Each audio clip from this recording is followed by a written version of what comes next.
Sen lisäksi, että on niin kuin talkoilla tehty näyttelyjä, yksi ja toinen on antanut tähän panoksensa, niin mukava täällä olla tavata ystäviä ja tamperelaisia taiteilijoita maan ääristä. On ollut hirmu hienoa huomata täällä, kuinka meidän nuoret taiteilijat, työharjoittelijat on sitoutunut todella kivasti.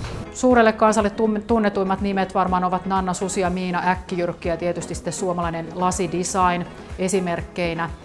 Ja sehän oli suuri mediashow, saatiin tästä Miina Äkkijyrkän peltivasikan nostosta, että lensi tuolla Finlaysonin yllä, niin se oli meillä sitten semmoinen hieno juttu tässä ihan näyttelyn alkua aikaisemmin. Kyllä todella monipuolinen, kun meillä on graffitista suomalaiseen design-lasiin ja taidegrafiikasta valokuvaan ja veistoksiin ja perinteiseen maalaustaiteeseen, niin hyvin sitten löytyy erilaisiin makuihin eri näyttelyjä. I think the best part is yet to come. This exhibition is is part of the building up exhibition. Blue and Red Art Project is with Nanna Susi and me together.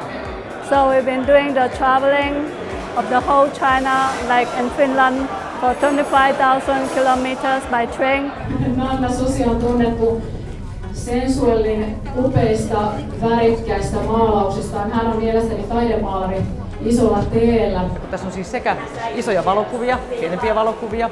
Miina Äkkijyrkkä, josta mä olen pitänyt vuosikausia, joka kaikki tuntee, kiinnostaa myös Kyösti Kakkosen suomalaisen lasidesignin kokoelmaa. Mä ihan ensimmäisenä hämmästyin katsomaan Alvar Aallon töitä, että niinpä.